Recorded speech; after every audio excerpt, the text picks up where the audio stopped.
Ինչպես ստացվեց, որ այս նախագծին հանրապետությունը չքվեարկեց։ Հանրապետությունը քվեարկեց այս նախագծին 8 հավաքանու անդամից եւ 8-ը քվեարկել են։ Իսկ ինչի հաշվին քվորումը չափ։ Քվորում ապահովված էր դահլիճում ներկային, ես հենց այդ էի նոր քաղաքապետին ասում, որ քաղաքապետը սխալ կողմնորոշ քվորումն ապահովված էր, նա դահլիճում ներկա էր 60 անդամ, որից 31-ը քվեարկել էր կողմ։ Ովքեր չէին գրանցվել, որովհետև էլեկտրոնային խմբակցությունները, Հանրապետություն եւ Քաղաքացիական պայմանագիր խմբակցությունները քվեարկել են կողմ։ Ունենք մեկ բացակա երկու խմբակցություններից մեկից, ընդամենը 31 դրա հաշվին էր։ Ընդդիմությունն ասում է ձեր միջև տարաձայնություններ կա Հանրապետության եւ ՔՊ-ի։ Հանրապետության եւ ՔՊ-ի մեջ տարաձայնություններ չեն լինում, մեր մոտ տարաձայնություններ լինում են մինչեւ ավականու նիստը, երբ մենք քննարկում ենք հարցերը, համատեղ տարաձայնություն չէ, համատեղ քննարկումներ են լինում, որտեղ կարծիքները երբեմն նաեւ չեն համընկնում, բայց մենք միշտ գտնում ենք համատեղ լուծում եւ եթե տեսել եք մեր քվեարկությունները երբեք չեն տարբերվել իրարից, ինչպես եւ այսօր։ Հասկացանք ձեր ասացից, որ Տիգրան Ամինյանը շփոթվել է, այսինքն այս հարցը անցել է։ Այո, այս հարցը օրակարգային ընդունվել է։ Հիմա ընդհանրությունը 31 կողմ է Տիկին Խաչատրյան, մենք տեսնում ենք։ 31, տեսեք, քվեարկությունը եւ քվորումը տարբեր բաներ են։ Քվորման համար Երևանի հավաքանու անդամները գրանցվում են առավոտյան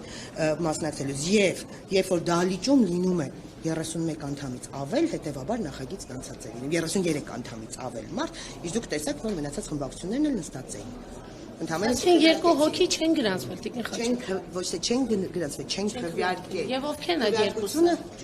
Մի հոգի։ Մի հոգի, Ասում եք, մենք պետք է 32 հոգի ենք երկու խմբակցություններս միասին։ Ունենք մի հոգի, որը բացակա է ընդհանրապես այսօր։ Ձեր խմբակցությունը։ Օ չեմ հիշում, չէ, մեր խմբակցությունը, չէ, մեր խմբակցությունը բոլորը բաներ կան, չեմ հիշում ով է։ Մի հավաքանու անդամ բացակա է։ Ընդհանրապես 32 մեր երկու խմբակցությունների հանրակոմանում 32 հավաքանուց մի հոգի բացակա է։ Ձեզ չեն համոզել գալ ներկայանալ, որովհետև նման տեսակետներ Ինձ ոչ մեկ չի կարող համոզել, ինձ ոչ մեկ չի կարող նեղացնել։ Ես անկեղծ ասած չեմ նեղանում, ես նեղացնում եմ ու հետեւաբար, եթե ես որոշեի որևիցե բան չանել, ինձ չէր փորձի նույնիսկ համոզել որևիցե մեկ, որովհետև ես միշտ իմ որոշումներում կտրուկ եմ, ինչը ցույց եմ տվել միշտ։ Ինչ է պատճառը, ձեզ մեղադրում են, որ անդադ այսպես լարված է ասում ձեր մասնակցությամբ նիստերը։ Ով է մեղադրում։ Մերձ Քոչարյանականները այնքան մեղադրեն, այնքանի չէ։ Այո, քանի այդ անունները շրջանառվում են, անընդհատ լարված է լինելու։ Ես ասելու եմ նրանց մասին այնինչ ասել եմ միշտ 20 եւ ավել տարիներ։ Շարունակելու եմ իրենց ամեն ինչը նորից իրենց երեսով տալ, իրենց հիշեցնել։ Տիկին Խաչատրյան, բայց ձեզ էլ հիշեցնում եմ, որ երբ Շուշիում Վազգեն Սարգսյանի արձանն էին պղծում, ցանչիկ այնքան էժան թեմա է։ Նախ սկսենք նրանից, որ Վազգեն Սարգսյանը մենակ Հանրապետություն կուսակցությանը չի, Վազգեն Սարգսյանը համայն հայության սպարապետն է, ու թող այդ խոսացողներն իրենց մասն էլ անեն, ու Վազգեն Սարգսյանի արձանը պղծել է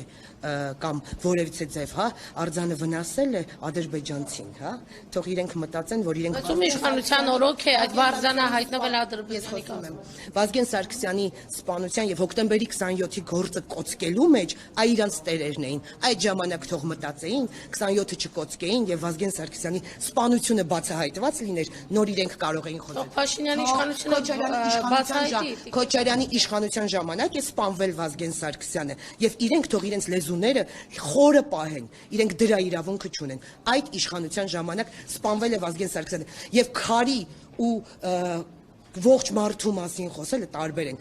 Իրենք խոսում են քարի մասին, ես խոսում եմ կենթանի Վազգեն Սարգսյանի մասին, որը սպանվել է Ռոբերտ Քոչարյանի իշխանության։ Տիկին Խաչատրյան